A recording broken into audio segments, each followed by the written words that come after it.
Great. So Senate District 59, we started doing virtual forums. We started last month. We had a town hall forum with our elected officials. And this month, we're going to talk about environmental justice. And we're really happy to have 3 environmental justice leaders with us tonight, 4 environmental justice leaders. So right now we have most of the participants muted, and we're going to unmute people when we get to the Q&A portion.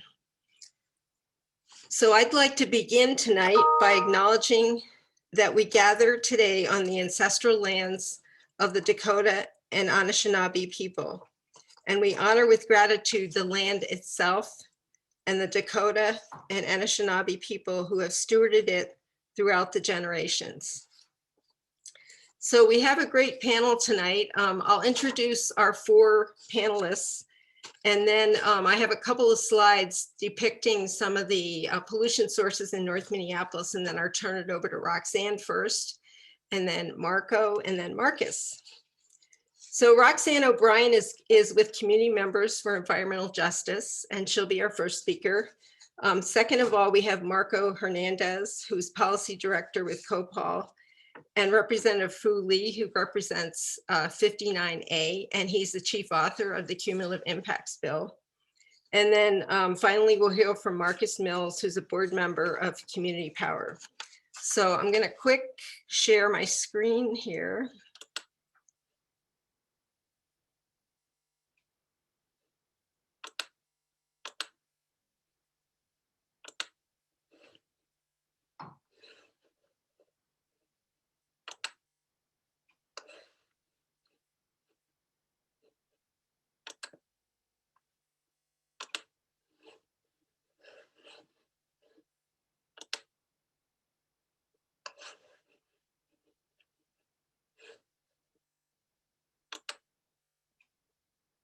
Can people, oh, I'm showing the wrong screen, just a minute.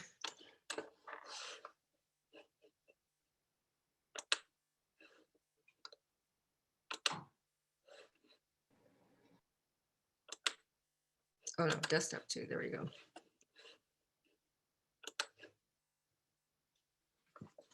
Okay, can you all see the, can you see my screen? Okay, perfect.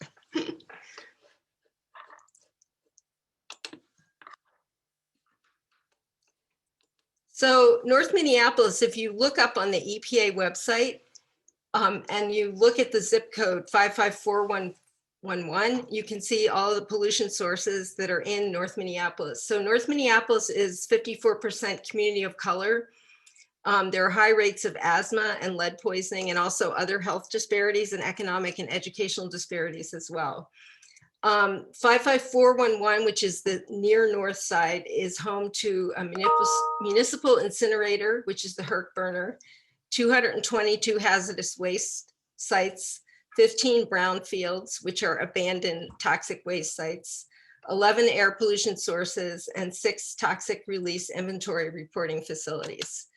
And in addition, North Minneapolis is one of the areas with high air pollution. Many communities of color are located near highways and high traffic areas. So you can see that Black, American Indian, Hispanic, Asian people are disproportionately exposed to on-road vehicles, off-road vehicles, neighborhood pollution sources, and industrial sources. So I just wanted to give you like a quick overview.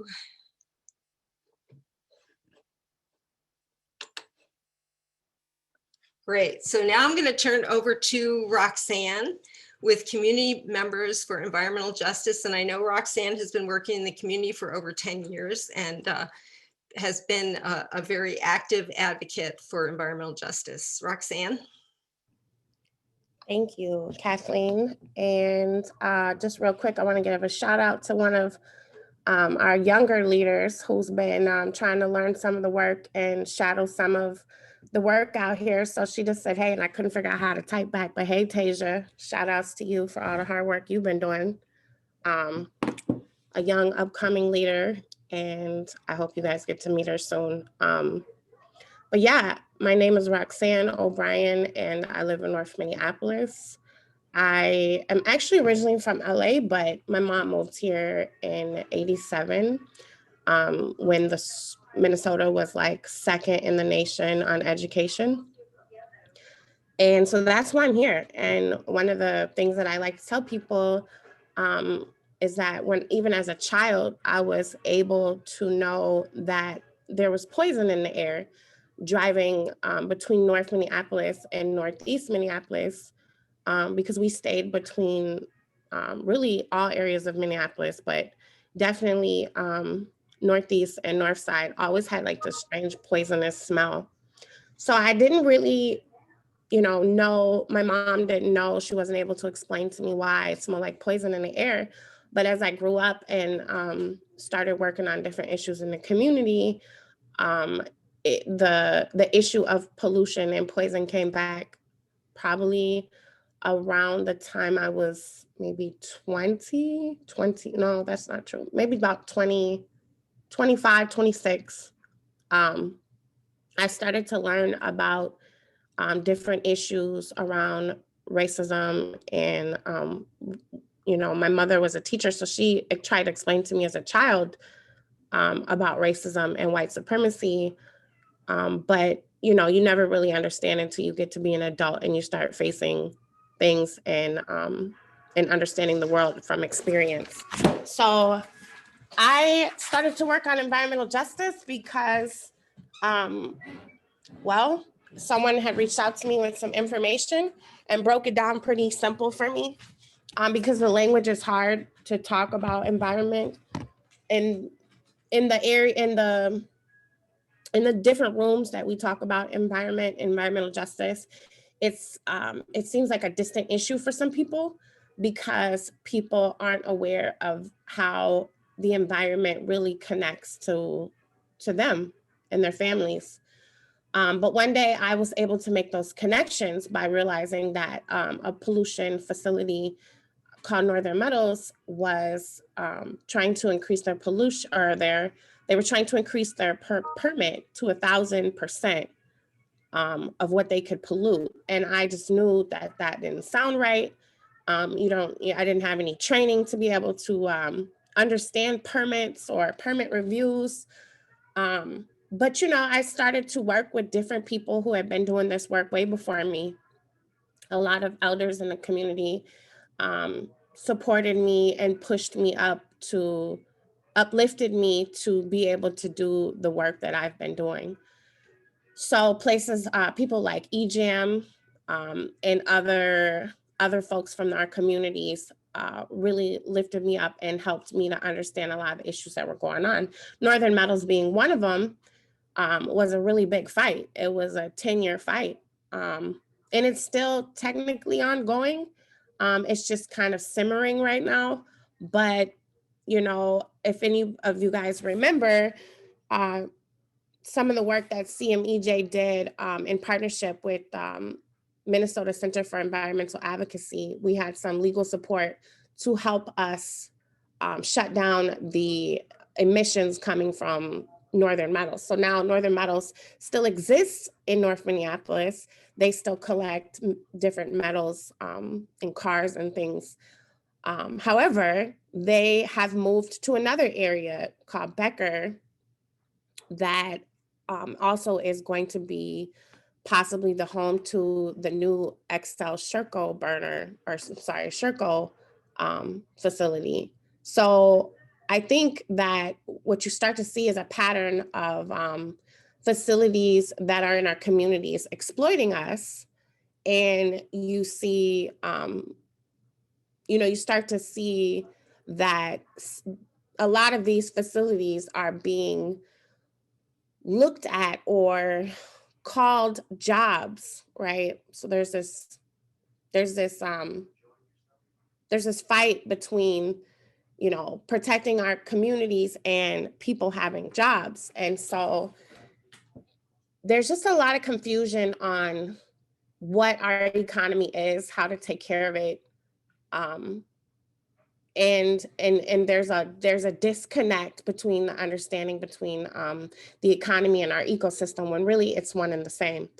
So, not to drag it on, because I know I probably talked for like 4 minutes, but my work lately has been to lift up other leaders in our community to take on some of this work.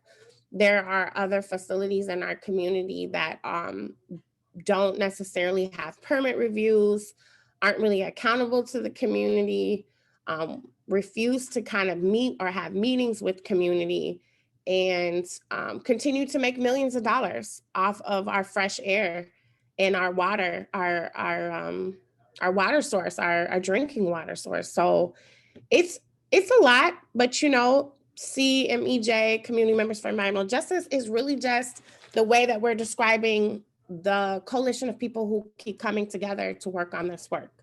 So we started out in 2017 doing EJ tours for North Minneapolis high school students.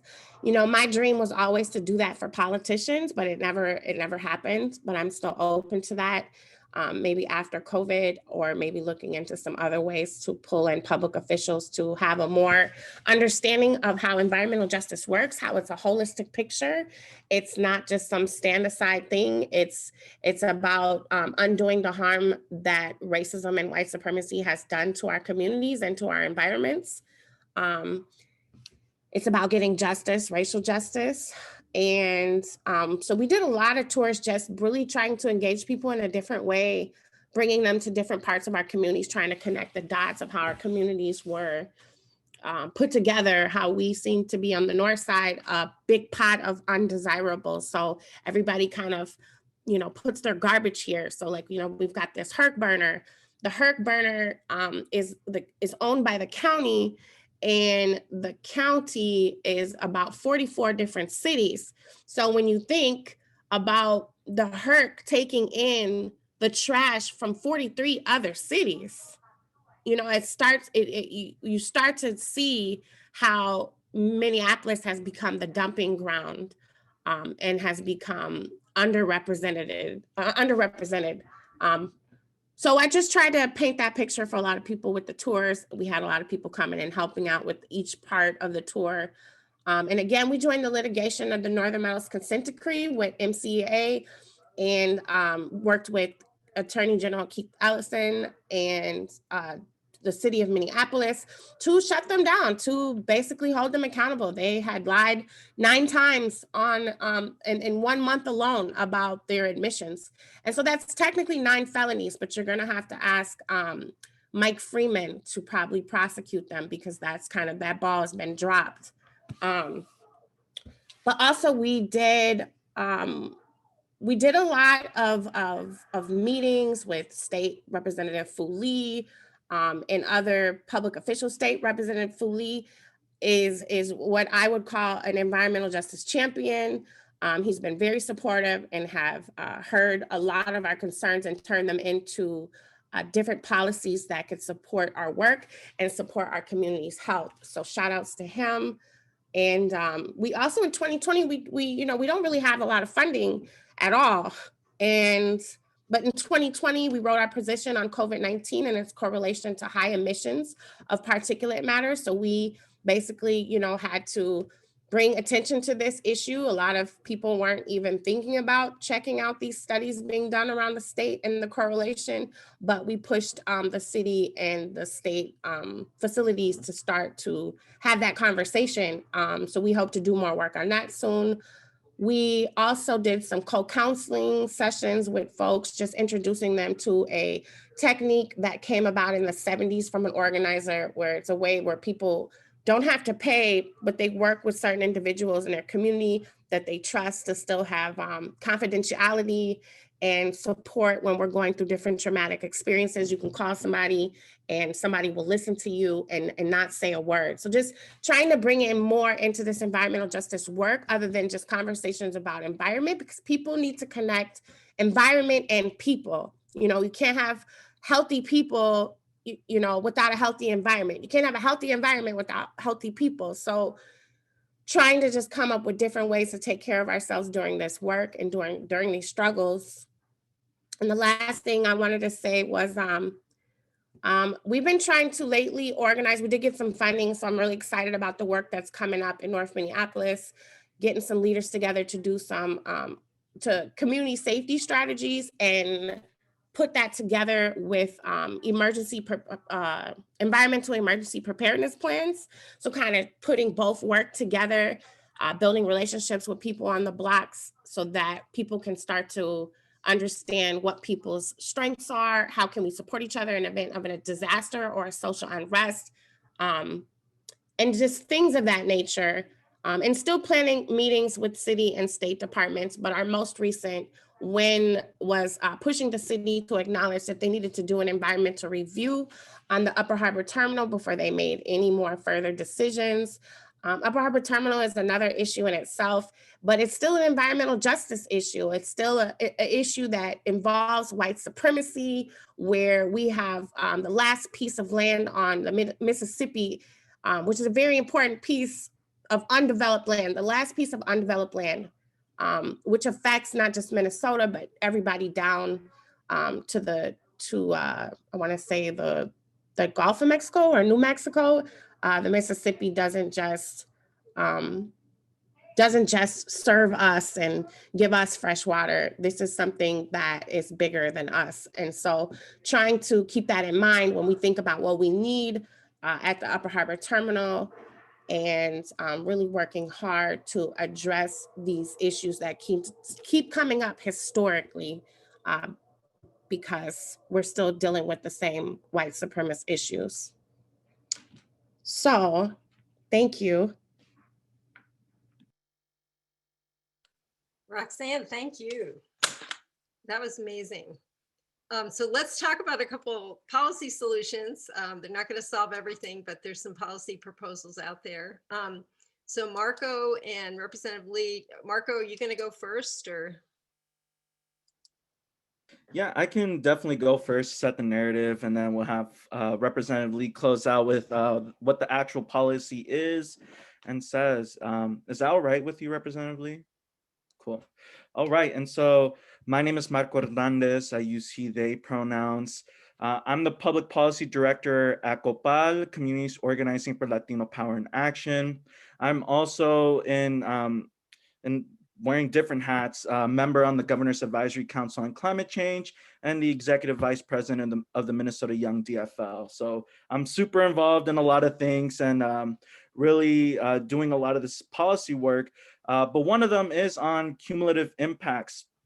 And so before I go into talking about what that is, how COPAL and myself landed on doing cumulative impacts goes back to 2019 when we decided to do a delegation trip with Attorney General Keith Ellison, former Representative Ray Dean, and a handful of organizers from different environmental organizations like the 100% Campaign, Black Visions Collective, Minnesota 350, and so on. When we went to Honduras and El Salvador, we saw not only climate atrocities, but we also listened from a lot of the hopes and goals that people have, that organizers have succeeded in that area. There happens to be a lot of, well, first of all, Central America is going through a drought, increasingly unpredictable weather patterns, and Canadian and American mining companies continue to pollute and displace Indigenous, Black, and Campesino communities across the region. And so a lot of mining happening in Honduras, especially through Greenstone, the Canadian mining company, which started operations in a lot of the country of Honduras in 1997. And what usually happens with mining is that in order to separate the precious metals and resources from the earth, they use a lot of cyanide for metal extraction. And so there's not a lot of environmental review or regulations that happen. And so what tends to happen is that cyanide that then gets dumped into the nearest river, which is most likely used by that community for drinking, cleaning, bathing, and for a lot of other purposes as well.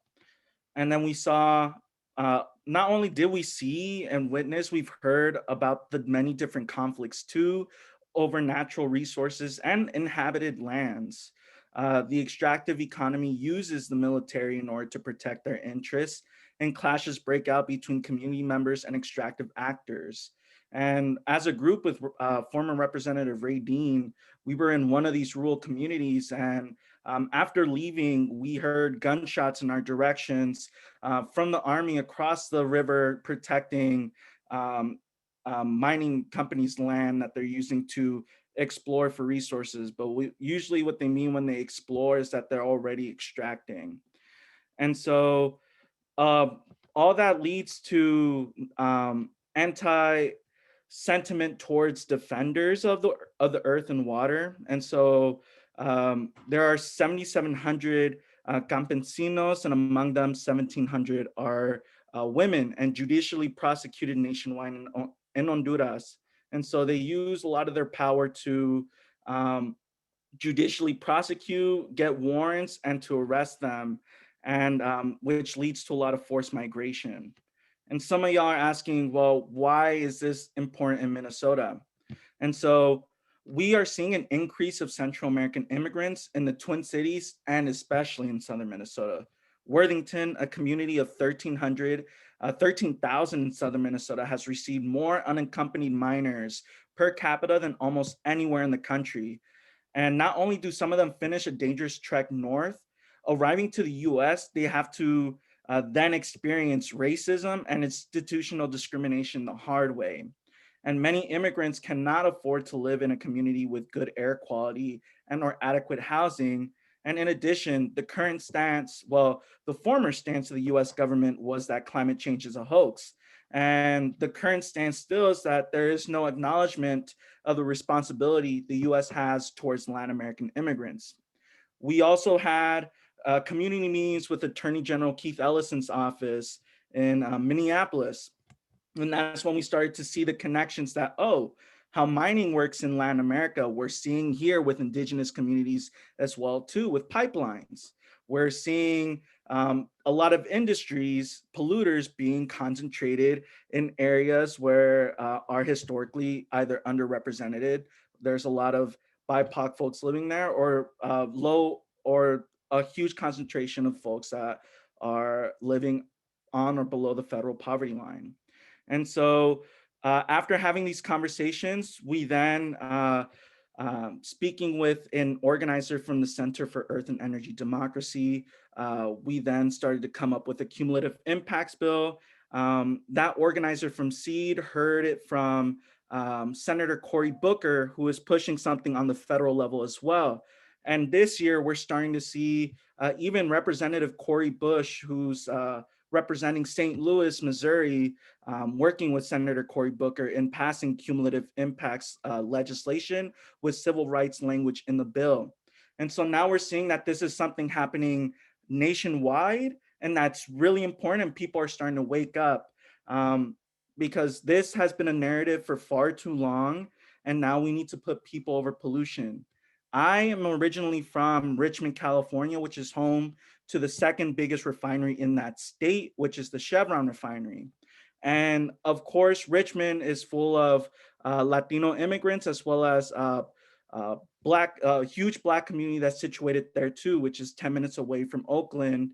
And Chevron, even though we're close to Berkeley, has no effect to cities like Berkeley and San Francisco as well. So again, seeing that narrative, not only in my life, but even coming here and seeing that play out with the same communities as well. And so with that, we had a coalition. We created a coalition with the REAMP Network, the BIPOC Table, Minnesota 350, Climate Generation, as well as Community Power, and other organizations as well. And so we're really grateful and thankful for the work that people in our coalition has been doing, because it has led to a great partnership that we have with Representative Lee and this great work on this cumulative impacts legislation. And so I'll pass it on to Representative Lee to go into the nitty gritty of what the cumulative impacts legislation will include this year. Thank you, everyone. Thank you, Marco. And thank you to Kathleen and Jeff Strand for organizing this, and then Roxanne. And I also have to give a shout out to Ms. Breedlove, who is on the call too.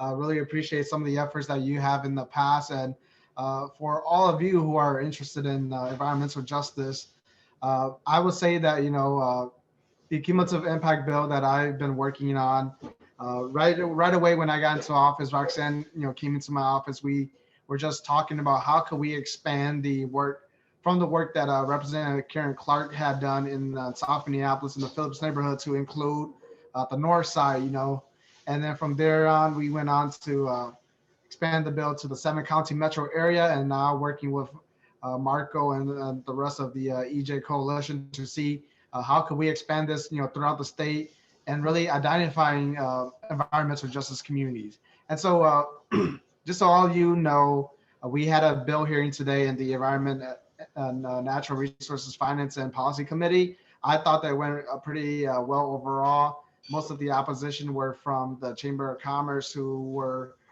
unsure of how much this is going to impact them and the cost of it to the state, for doing these cumulative impact analysis. But that's something that it's needed, and we just need to keep moving forward. And so just real quickly to the bill that we have, it does 8 points. So the first point is that it identifies the definition of environmental justice community using census data.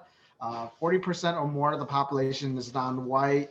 35% or more of the household have an income at or below 200% of the federal poverty level, or 40% or more of the population over the age of 5 have limited English proficiency, or is within Indian country as defined in the United States Code Title 18. The second thing that the bill does is that it requires the NPCA to set geographical boundaries to EJ areas and can amend the boundaries following the appeal by the residents. We took this language from other states, similarly like Massachusetts, where if you fall out of some of these criteria, you have the opportunity to petition the commissioner and say, hey, we actually want to be identified as an environmental justice area. And so we're giving the power to the people. The third thing that the bill does is that it expands the cumulative analysis requirement outside of the area in South Minneapolis, and to really include, any permit renewals, amendments to permits in addition to new permits. It also expanded to include facility located outside of the geographic boundaries of an EJ area that could potentially increase the air pollution levels that's within an EJ community. And so we saw, during the fire and in Becker, that some of that smoke did come down to to Minneapolis down here too. And so we're trying to make sure that just because you're out somewhere in a rural part of Minnesota, that you're not really impacting other communities. The fourth thing that the bill does is that it requires a permit application to specifically state if the action is likely to increase the pollution levels in the EJ areas and the EJ communities. And we want to see the data that these folks are coming forth. And so we're putting the responsibility on the folks who do want some of these permits to really locate in our community. And so if you want to be here, you have to be accountable to the residents that you're going to be next to. Another thing that the bill does that we have is that the Pollution Control Agency must notify residents within the EJ boundaries of all steps to the permitting process, including through direct mail in languages other than English in areas where there's English proficiency that's limited. And so this is to really ensure that all communities, regardless if you speak English or not, that you're being notified of some of these, polluters that may potentially be coming in, and so that you can be engaged in the process. And we took this language from Marco and the coalition, and I think that this is definitely needed. Another thing that the bill does is that it requires the permit applicants to report data about the neighborhood where the facility is located. And these are just some of the data points. I'm not going to go through all of them, but some of the notable point will be racial and ethnic characteristics, the incidence of hospital admissions rates for respiratory disease, pulmonary disease, cancer, diabetes, asthma, high levels of blood lead concentration, the incidence of substandard housing conditions, the incidence of poor nutrition, biomonitoring data indicating body burdens of environmental pollutions. And so these are just some of the analysis that we want to be done by the permittees before they move in.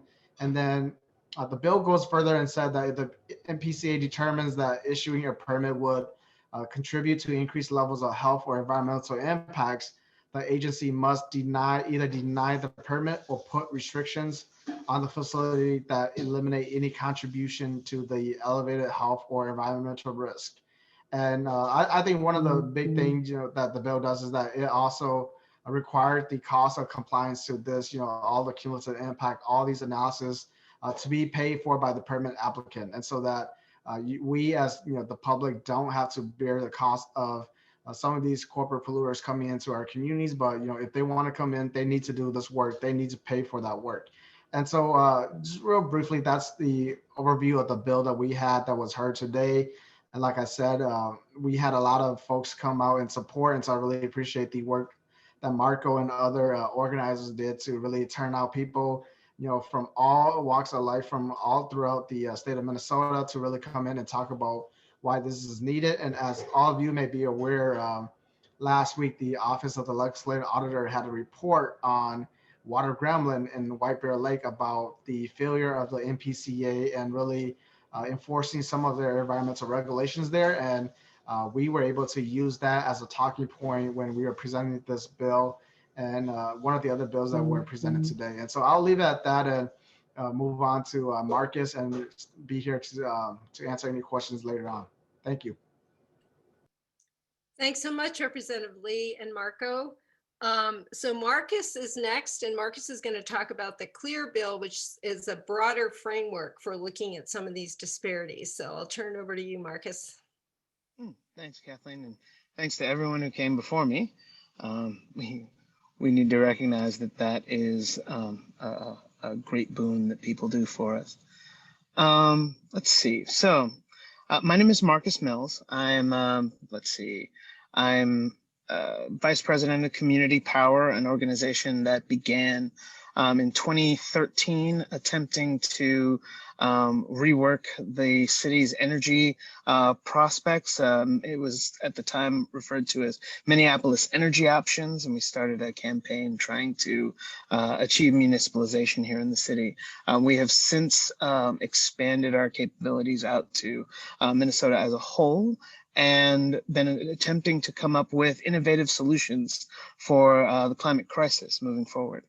And one of those concepts, the one that I am working on right now, and the one that we have developed a coalition, approximately 90 strong, depending on which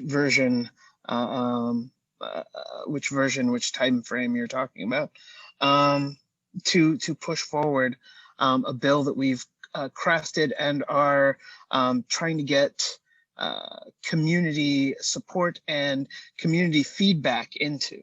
And I'll explain that when we get to the end. So I'll just go through the main points, the most easily understandable and the biggest, broadest elements of the CLEAR bill. So first, driving universal access to renewable energy, requiring Minnesota utilities to provide 100% renewable electricity to all customer segments by 2030. And that will exclude waste incineration. Waste incineration, as was mentioned in the chat, has been determined to be renewable energy by state standards and national standards. And one of the biggest elements to defeating waste incineration as an energy source is eliminating the access to those credits. It should not be considered renewable energy and should not be rewarded as renewable energy. Beyond that, just ensuring 100% renewable electricity and renewable energy as we move forward, and allowing local governments and things like neighborhoods even, the capacity through community choice aggregation, the choice of a community to gain their energy wherever they see fit. if their monopoly utility isn't willing to provide clean energy, they should be able to get it from those who will. And so allowing community choice aggregation, striking the 6 words, the regulator, the energy regulator here in Minnesota, known as the Public Utilities Commission, which I'll refer to as the PUC from now on. So if you have to ask me what that is, I'll clarify again in the Q&A. But the Public Utilities Commission right now has to consider the loss of revenue to the utility in the making of their municipalization proceedings and in many of their considerations, and removing those words from statute, loss of revenue of the utility, would help a great deal, and allowing proper municipalization and municipalities to purchase energy directly from third-party energy producers would help greatly, and those are elements of the Clear Bill. And also allowing customers to accelerate adoption of community clean energy, augmenting solar and creating more accessible and expanded community solar programs, and creating a community wind program so that renewable sources of energy are easily accessible and ownable by our individuals and communities. Let's see, the next point. Yeah, the next point is protection of Minnesotans' energy rights. So ensuring that the Public Utilities Commission considers more than what they consider now, which is the lowest cost to consumers and an even profit to the utility. What we should have as their considerations are the elements of CLEAR. The acronym for CLEAR is Clean, Local, Equitable, Affordable, and Reliable Energy Systems. So that would include environmental protections, protection of health, in-state economic benefits, respect for tribal sovereignty, and racial and economic equity. Those are cornerstones of what the PUC should be considering as it moves forward. And then adopting an energy user's bill of rights to ensure that things like shutoffs, which the PUC seems to have several ideas that they can be draconian, but they haven't done anything to curb excesses in regards to shutoffs. So ensuring that if a utility wants to shut off someone's energy, they have to prove that that person couldn't get assistance in order to pay for their bills. So the burden of proof for a shutoff should be on the utilities, much like cumulative impacts considers. So we have that point, ensuring that no one's energy burden exceeds 4% of their income for any standard user. And barring fees for reconnection and original connection. And then let's see, and then allowing people to generate their own energy and profit from it like the utility does. So putting them in their own position to generate savings and possibly even wealth in their choices to switch to clean energy. And moving beyond that, building wealth in Minnesota communities, all Minnesota communities. So we have an issue, the last time, as some people mentioned, Becker earlier for Northern Metals. Becker is the home of one of the coal plants that's going to be shutting down soon. And there was a bit of a panic by the city of Becker about the loss of revenue that was going to happen because of that power plant shutting down. Now, it was going to be 10 years out, and there were possibilities that could happen in between. But the idea that that revenue could go away caused them to want to fast track through the legislature a bill that would allow them to let Xcel build, really retrofit the plant they have, rather than shut it down for cleaner energy sources. And what we're saying in the Clear Bill is that we should have clean transition funds to take care of plant communities.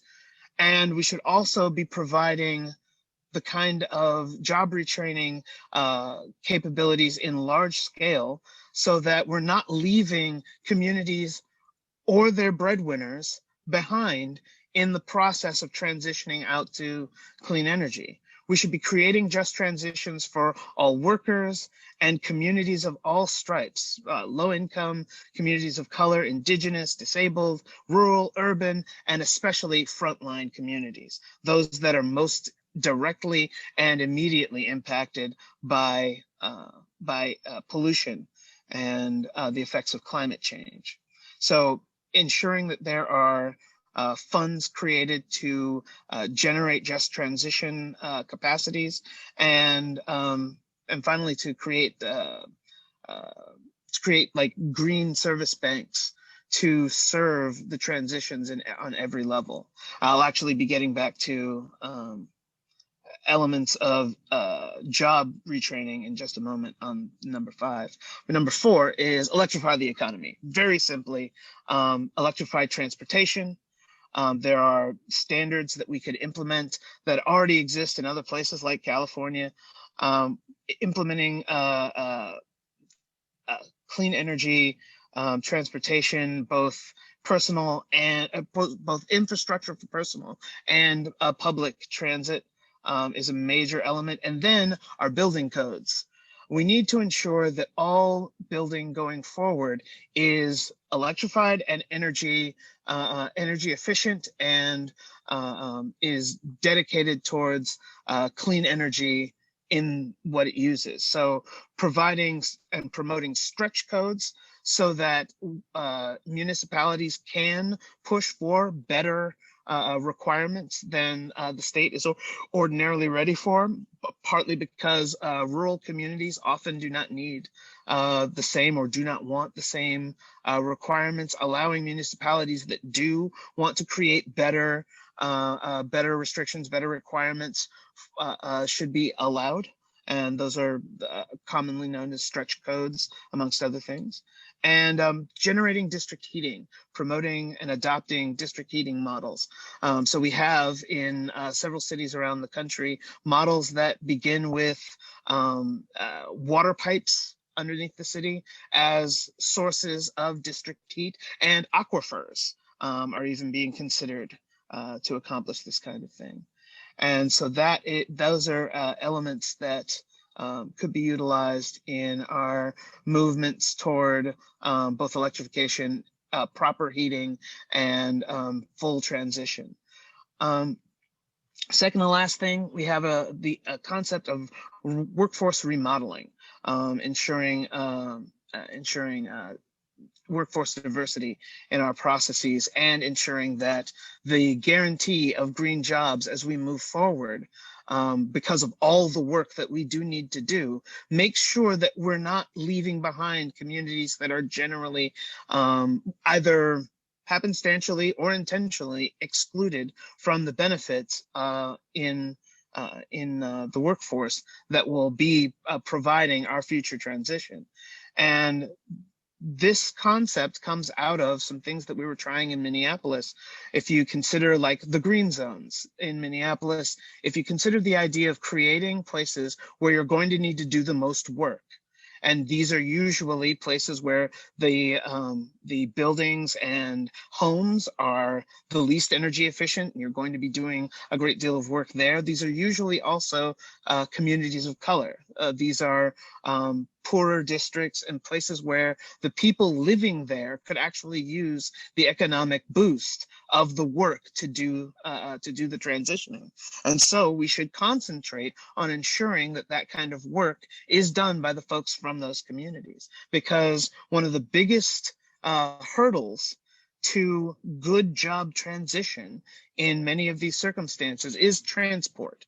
And so if the work is being done in your community and you can just walk to the work in your community or get near transport to the work in your community instead of having to transport across town or several towns away, when you may not begin with a vehicle of your own, this is a way to get to the capacity to be in a union apprenticeship or a better job in higher levels of this work, is to start in your community with the work that's being done there, gain the economic capacity to step beyond, and then be fully capable to do work like everybody else can when they have that kind of transportive capability. So that's the second to last point. And the last element is a medical provision.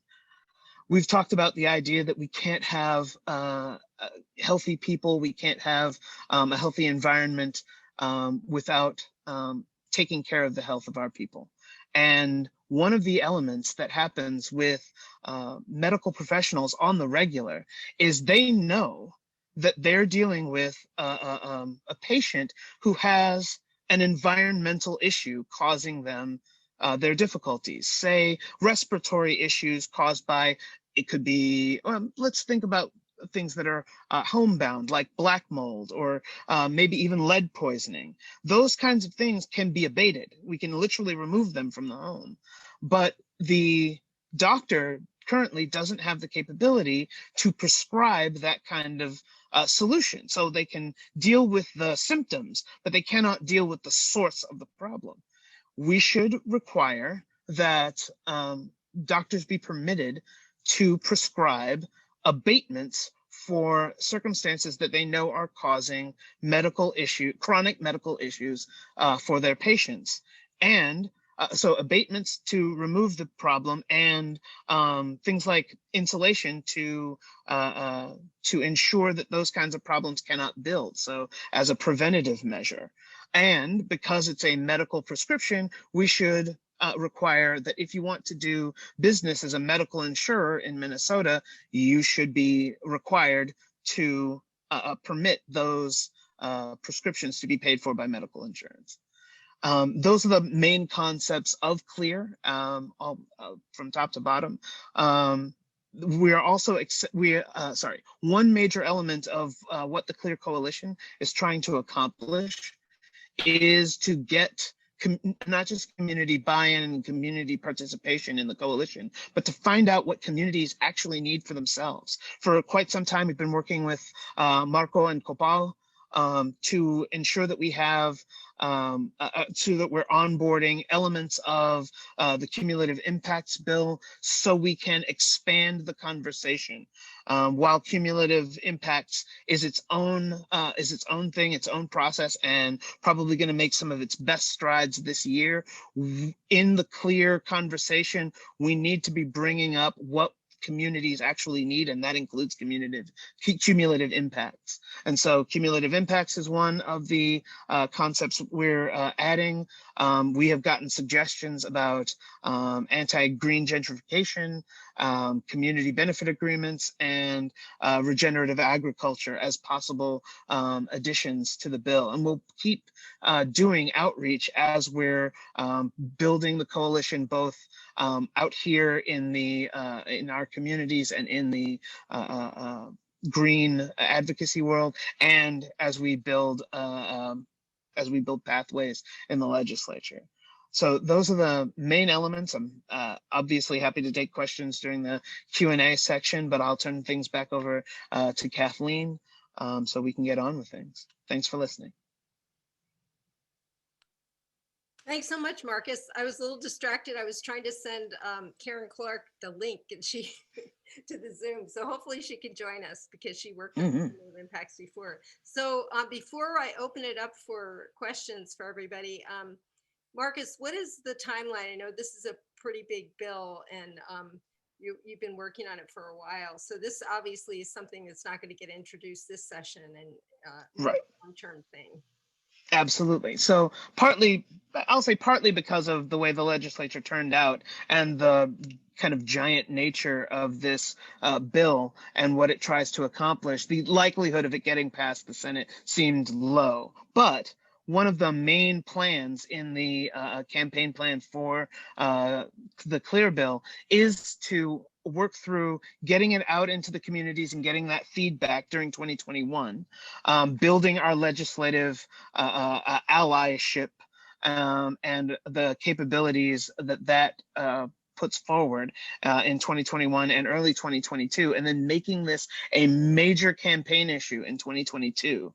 And the idea is to get it passed with the more friendly folks that will engender in the process in the election of 2022 when they take office in 2023. I should mention that some of my work on this comes from my position as chair of SD60. So I am along with y'all in the DFL trying to push things like this, and specifically this, both in my work and in the volunteer work that I do. So there's a strategy that carries this through to 2023, and we're looking to get everybody who's interested involved. I'll put my information in the chat if you want clarifications, if you want to know how to get involved, anything like that, just text me. I'll put my contact info in the chat and we can go ahead. Great. Thanks, we can Kathleen. also send it, and afterwards we can send an email with that information, and also for Marco as well about the cumulative impacts bill. Before we get started with questions, I just, a couple things I wanted to recognize Representative Esther Agbaje, who's joined us. I think you're still here, Representative Agbaje. Hi, Kathleen. Yeah, sorry, my computer's kind of on the fritz right now. But thank you so much. I really enjoyed listening to this program. I really believe that all of the efforts towards environmental justice are very exciting and very necessary. And I look forward to doing my part along with Representative Lee and many of the organizers on this call to make sure that we move in the right direction. Thank you. Thanks so much. And also wanted to recognize Susan Breedlove and Leah Fouché, who were EJAM members, as was I. We were the first group started to work on environmental justice in 2003. So I have unmuted folks. So if you would like to ask a question, you can go to reaction there and raise your hand, or you can just speak out. Remember to unmute yourself first if you have a question. I do. Okay. Hi. Miriam. Hi, good evening. Marcus and Roxanne and Marco and Rep Lee, thank you for taking this change and this charge. I'm a chair for Botno Neighborhood Association. My name is Miriam Slahy. I've been active in environmental justice since, well, 2015, even earlier. My neighborhood with Marshall Terrace brought the air quality studies out, and on WMO building, we were the ones that actually caught the particles that were distributed in Northern Meadows air, and brought the whistle out to get them to shut down by court order. I've been active in the neighborhood and doing this for many years, and have shared my information with all the neighborhoods around Northern Meadows and Gaff. To this day, I have still been working on this project on air quality. As you know, Botno published one document showing the air quality studies with the University of Minnesota on the pollutants in the area and how it affects residents with asthma and lead. Also, we worked on a second one, which was a survey done with the University of Minnesota. Again, I can see in the cumulative impact bill that Rep Lee, you have some points that are things that I have collected data on with a study that was being done right before COVID in 2019 here. We sent out surveys and medical data to collect this information at a Dropbox at the U of M on many parts of your bill. I started that, but we lacked funding, and then COVID shut the whole program down. I still have access to that data and that resource if you'd like. I've been an active member, and I'd like to know more about this cumulative impact bill, and I'd like to be more participant in that, since I did start a lot of this impact environmental work and have data on a lot of things. And I'm happy to see that things are moving forward. I'm still concerned about Gaff, and I think it's disrespectful that we have that in the city of Minneapolis still, and I'd like to see them gone. I'm also worried about the Upper Harbor Terminal, and having them there still impacts that land. And I'd like to know what you are doing on that. I am still fighting them. I still think they do not belong in an inner city. I'd like to know what you are doing on that. Thank you, reps. If you could answer any of those questions for me. So yeah, thank you for the question. And regarding GAF, Roxanne and I, we've been looking into this too, and some of the other community members maybe on here. We found out that they have a non-expiring permit, and so they don't really have any discussion regarding that permit. And so that's why one of the other bills that we had heard today in committee was my bill, House File 503. This is to relook at state individual permits in the state of Minnesota. So these are some of the largest emitters of pollutant in the state. And so, GAF, North Meadows, Water Gremlin, they all fall into this category. And what we're trying to do with this proposal is that every 5 years, if you have a non-expiring permit, you need to hold a public hearing where the public can come and actually talk about, your operations of the permit, testing results that's been done, and your compliance with MPCA, and actually have some discussion in that, if there was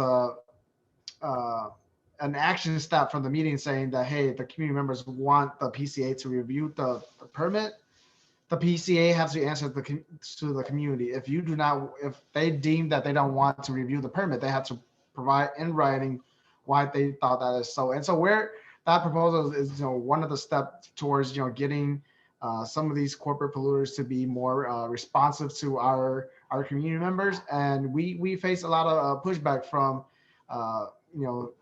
the big businesses, the Chamber of Commerce, and these MPCA is slowly getting on board with trying to support the concept of public engagement. They haven't been there yet, and so do know that regardless if we were able to get this session to become law, that will continue to push the PCA to have more engagement with the community members. And one of my colleagues actually asked if we were able to pass the cumulative impact law, could we have prevented what happened with Water Gremlin? And I told him told the committee that if we had this House File 503 where we have these public engagement, we don't know if it will solve Water Gremlin or prevent that, but at least the public, the surrounding communities in White Bear Lake could have had the opportunity to engage with Water Gremlin. And the PCA to see that some of their equipment wasn't working right, it wasn't testing right, and that they could have that engagement. And so these are just some of the efforts that we're moving forward on. And regarding the UHT, I'll be truthful to all of you. I was the one that's pushing for the bonding dollars from the state of Minnesota to help the city out with the redevelopment of the area.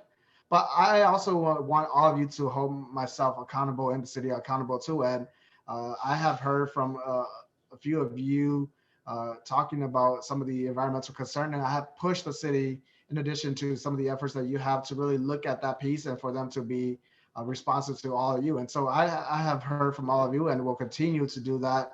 And I see that our Senator Bobby Joe Champion is on, and I don't know if the two of them want to add on to anything that they're doing with regards to environmental justice over at the Capitol to respond to your questions, Miriam. Who is? She's sitting there? Oh. Well, I just came on and I just wanted to hear and be supportive because I had a town hall meeting tonight with Attorney General Ellison as well as Chair Noor.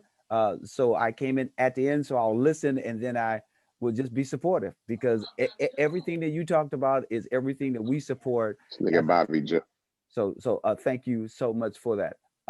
But I will also say this, I see Jamez on the line. One of the things that we're doing environmentally there is really trying to make sure that his initiative is supported, because we do believe in making sure that we make the necessary investments around wind, solar, and all the other clean energy notions. So thank you so much, and I'll listen.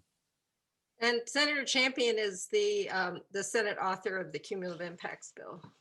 That is correct. And I'm proud to do it because I believe in it.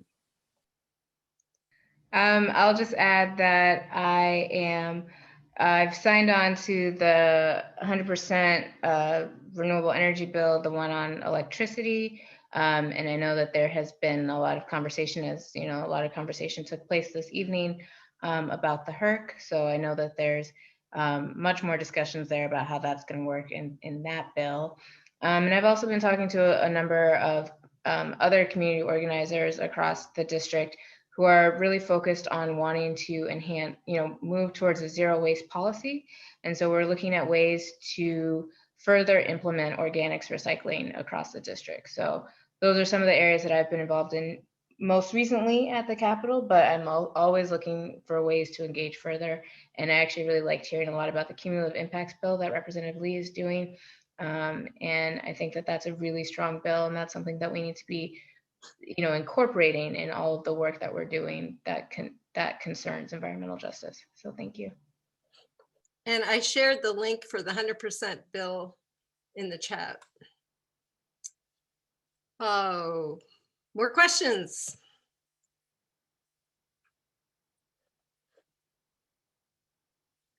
I don't know if I can see everybody, so feel free to unmute yourself and call out your question.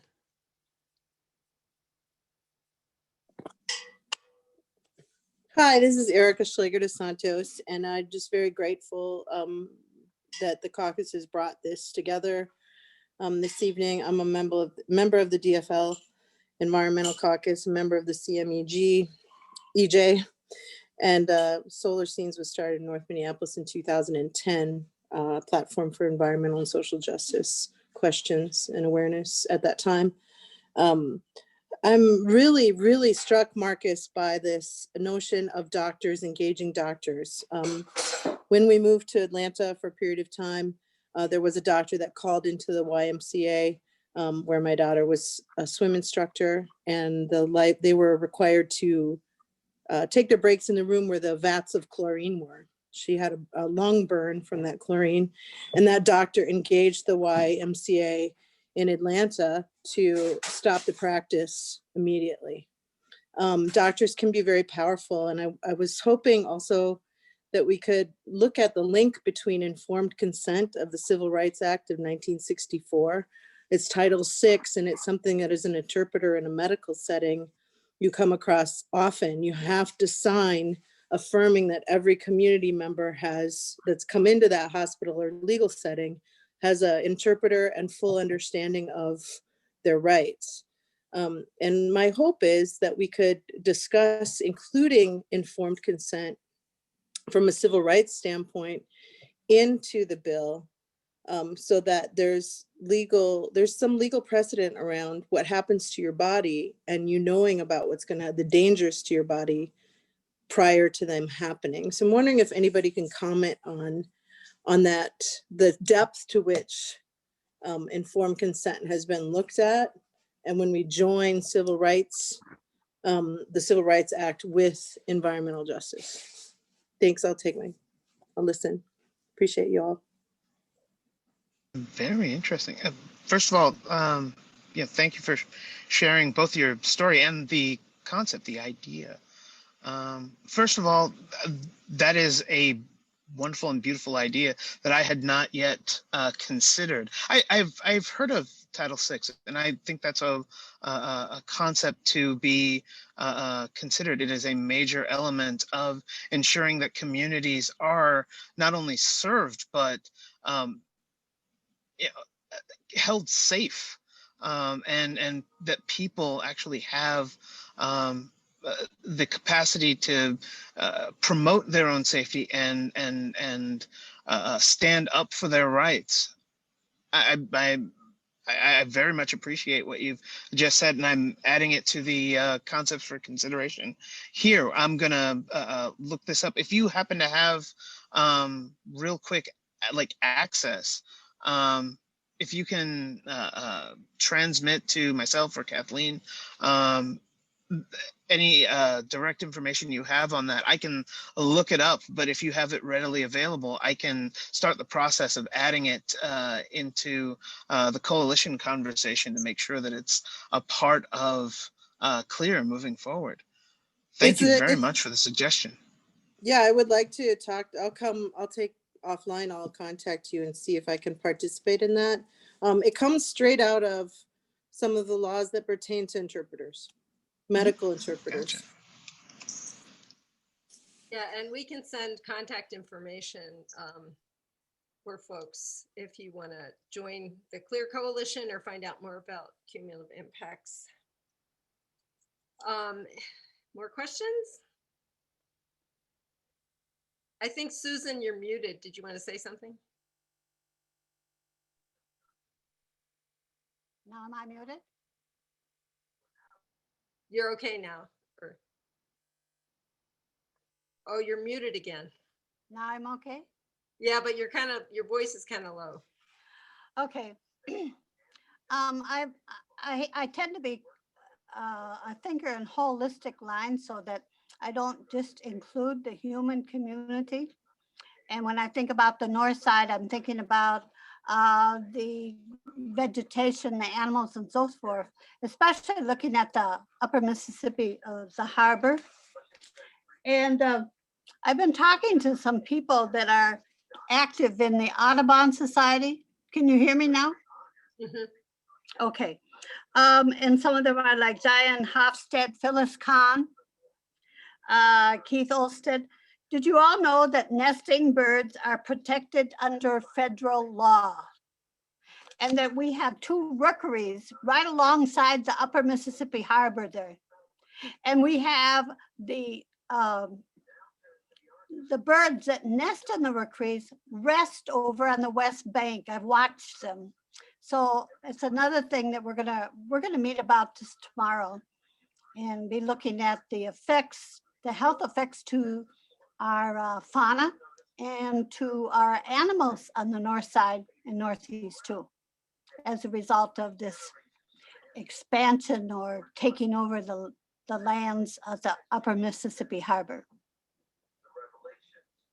Thank you for that, Susan. And our interaction with the animals in our environment enhances our lives, and hopefully we enhance theirs as well.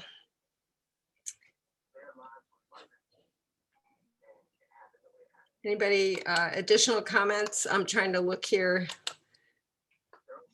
I just wanted to say thank you to all the elders and everybody who's been sharing in this meeting to include me in this, because it's a lot of free game. And I'm excited to spread what I learned today to anybody else who wants to know. So great to have you with us. Thank you.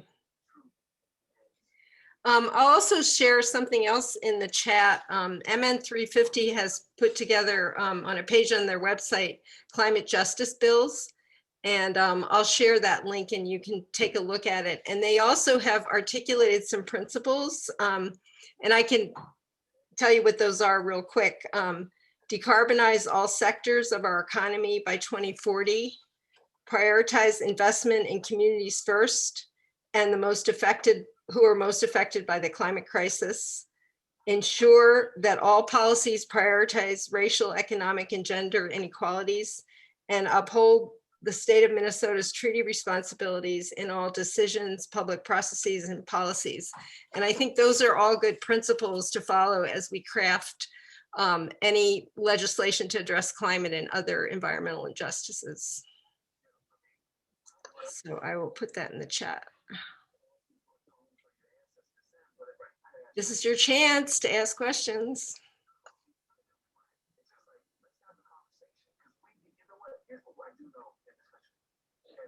I'm like, I got some questions.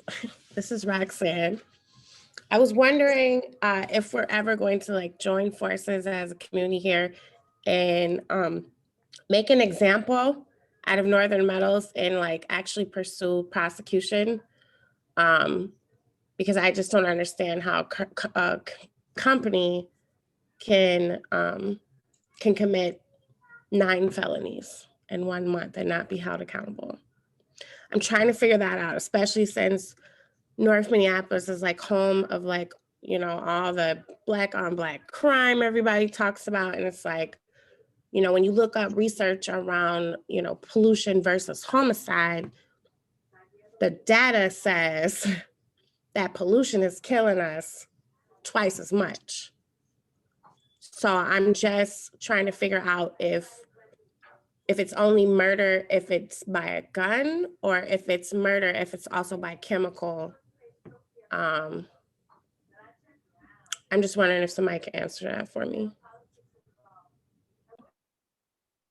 I think I could just chime in a little bit and just provide a context for all of us. We know that, you know, with regards to your question, Roxanne, about people dying from chemicals and whatnot, that, you know, the chemical industry is really big and they are fighting us every step of the way, whether that's at the federal level or at the state level. And, you know, we're starting to see a lot of these different lawsuits out there. You know, that's why we were able to work towards a TCE ban, and now we're working towards a PFA ban.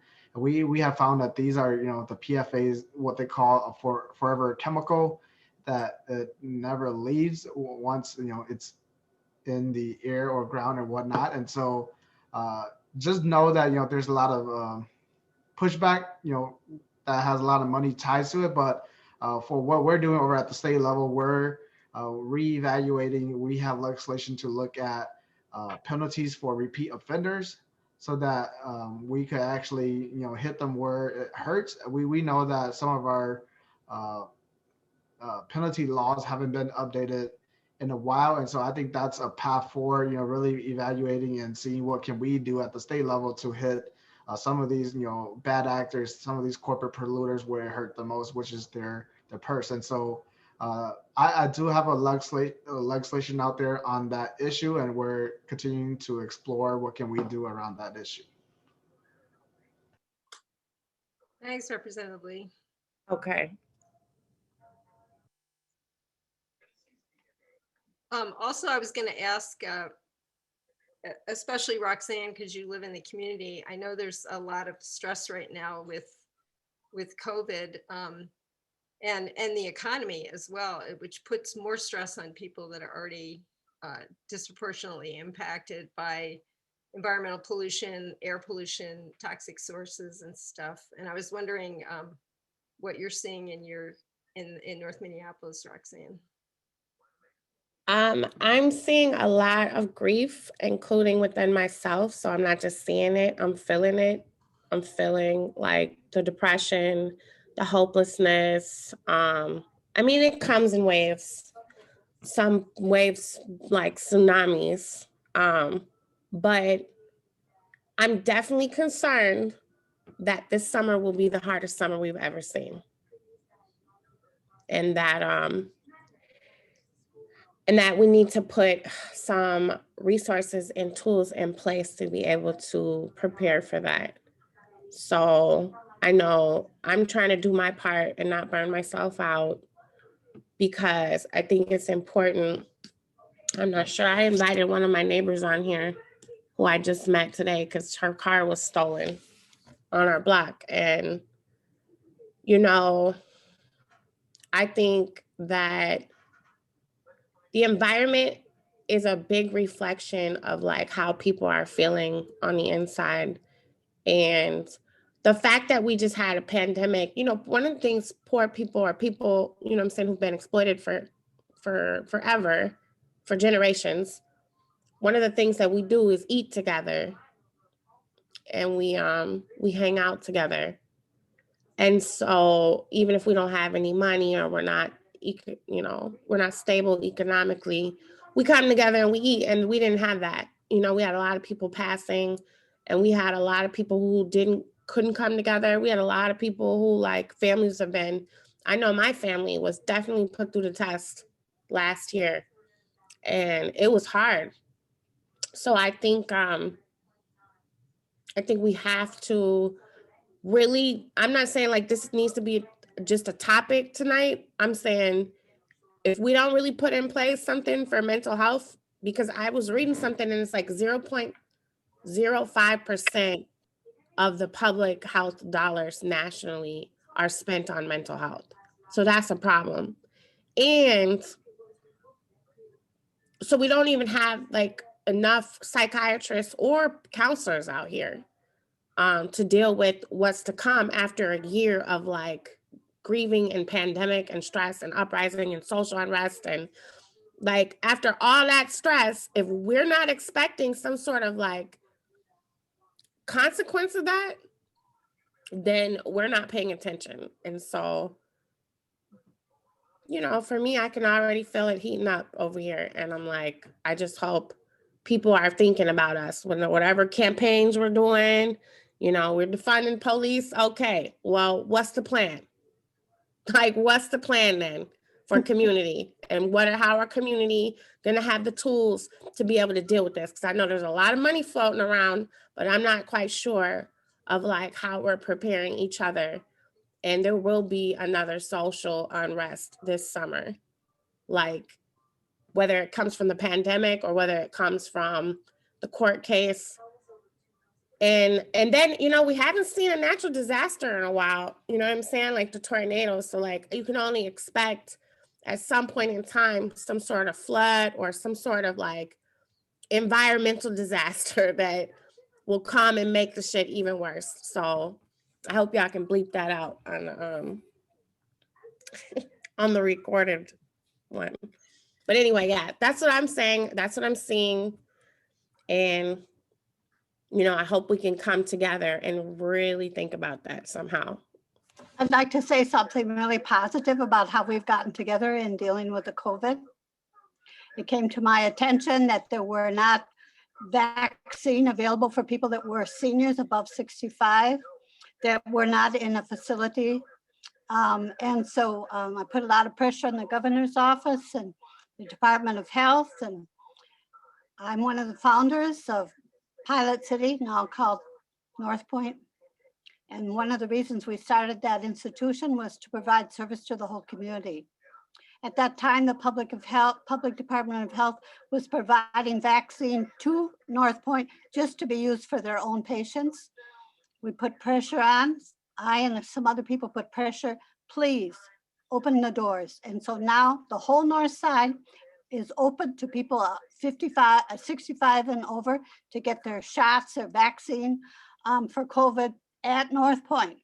554-11, 12, 30, and 05 are all eligible now to get their vaccine. And that's really exciting. And it just came about putting some pressure and cussing people out at the State Department of Health. That's great. I also think that we should be mindful that there's some people who are scared to get that vaccine. And so mental health is gonna, you know, like I'm go to North Point. I've gone all my life, I've had babies, baby care there and all that. And actually for mental health support. And I'm gonna tell you, they have a lack of therapists right now.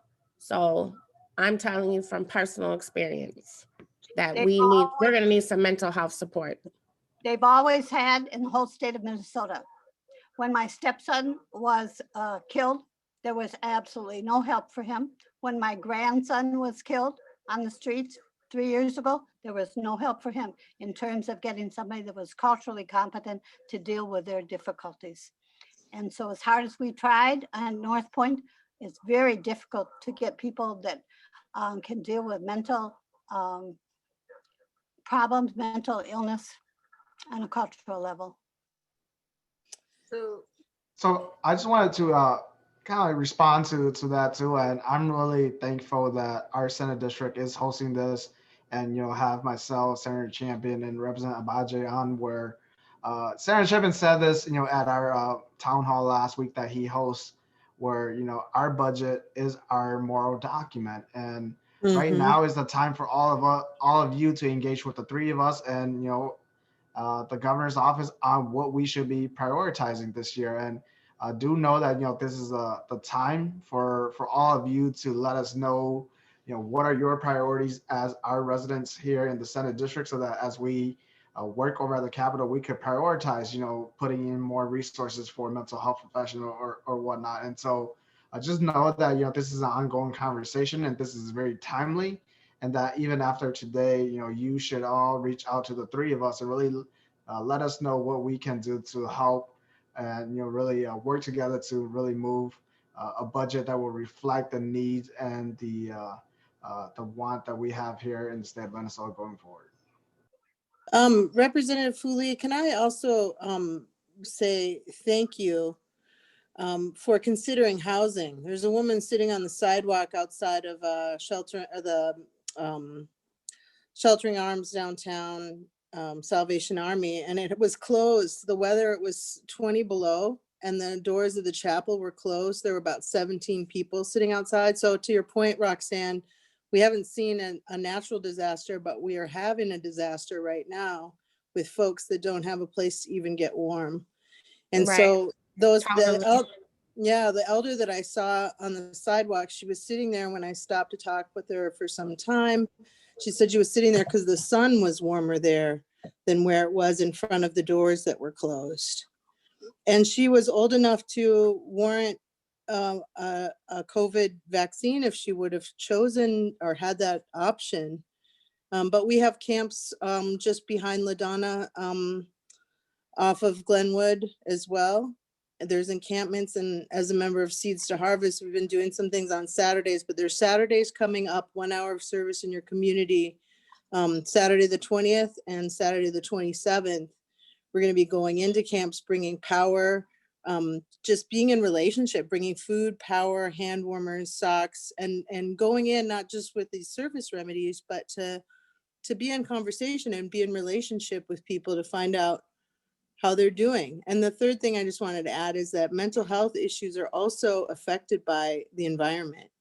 And so if we can link the mental health and not silo it, but say it's also, there's a lot of studies and data out right now showing that environmental impacts and cumulative health impacts also impact our mental health. And if we can make that link strongly, all of us, and bring that to the attention of folks, I think it would be helpful. Yeah, you're exactly right, Erica. And stress, which people are feeling a lot of right now, is associated with adverse health effects, not just mental effects, but physical effects, heart disease and other problems. I'm glad she brought up housing though, because that's real. I'm kind of mad at myself, like, to not bring that up. Like, the whole thing about environment is like, do you have like the things that you psychologically need to survive? And so when I bring up Maslow's hierarchy of needs and how like we don't have like our basic, fresh water, fresh air, like, and then there's housing, like that's a major part of having your psychological needs met. So you just got a lot of people out here going through psychological war.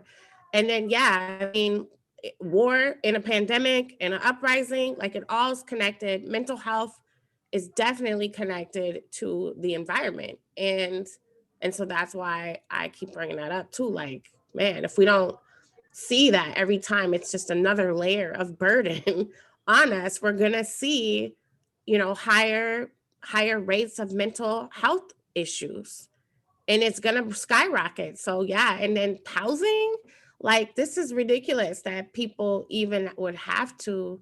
And I don't know how to solve the housing crisis. Like, I really don't, but I would think that we have enough money, or we could knock on the Federal Reserve's door to print some in order to like build whatever we need to get. And I know people don't like shelters, but not everybody wants a house and that responsibility. And, everybody needs to have just basic shelter over their heads at night, every day. And I think that's what we should focus on, because unless we're going to challenge these banking systems, I don't really know how to fix the housing crisis. Yeah, I think what you're all saying is all of these things are interrelated. Our environment, our house, our ability to have a job, to put food on the table for our children are all critical. And we need to make sure that we address these in communities that have been historically neglected, such as North Minneapolis. And I appreciate what you said, Representative Lee, and I know that Senator Champion and Representative Agbaje is also concerned about these issues. And I think we need to have future discussions as well. Anybody have any profound comments, final comments? I did just want to add one thing. Hi, everyone. I'm sorry I came late, technical difficulties. My name's Julia Johnson, and I was really inspired in my home state of Pennsylvania. We were fighting against fracking there. You know, we were ground zero for we were right there on the Marcellus Shale, and we were the center of where fracking started in the world. And so what some communities did is they created like a local constitution, a local, bill of community rights, to be able to, kind of undercut what was happening in the court systems, where corporations, they throw their full weight of their legal team, and they're able to find all of the, finagle their ways around these laws, and being able to, just stomp and trample all over the rights of the people, and really going against the will of what people wanted in their communities, which was clean air, clean water, basic, human rights that aren't being respected. And so they were able to put forth those local constitutions so that That's corporations dope. couldn't even try. What's that? I said, that's great. Yeah, so just thinking about how everything is interconnected, and we need to be intersectional and have like a united front whenever we're talking about these issues. Like, I'm just so grateful, for Roxxanne and for other folks who like brought up like how this is impacting our communities on so many different levels, and thinking about like what's happening in East Phillips with the roof depot plan the city is pushing forward, trying to add more toxic air pollution to a community that's already so greatly harmed by industrial pollution, and just thinking about what that means for, a young person growing up there who knows that they're going to have higher rates of asthma, higher rates of cancer, higher rates of toxic poison. And what does it mean to their dignity that that city officials, that state officials, that, all these elected officials are just allowing corporations to do whatever they want, to do whatever they damn well please. And it's really harmful to our psyche that we have to live in these, like, deal with these environmental racism on top of other, systems of oppression. So yeah, just thinking about how we can make things intersectional anytime that we're bringing our movements forward, and also how are we making those united fronts so that we stand together against these, cruel, unjust things that are happening to us. That was a great comment. Thank you. I hope we can you share that Bill of Community Rights? I have to get your email though. Well, we're at the 8 o'clock hour, and I just want to thank our speakers, Roxxanne and Marco and Representative Lee and Marcus. Thank you so much for sharing your policy expertise and your community experience. And I hope we can have future discussions, and I'll do a follow-up email with some of these resources. And hopefully this is just the beginning of the conversation. Thank you so much. Thank you, Kathleen. Thanks for having us, and thanks for putting this on. Thank you, everyone. Thanks you. for this. Good night, Awesome. everyone. Thank you. Coming. Good Peace, night. blessings. Peace and blessings. Thanks, Kathleen. Bye. Thanks, everybody. Thank you. Thanks, Kathleen. Talk to you soon. Thank you.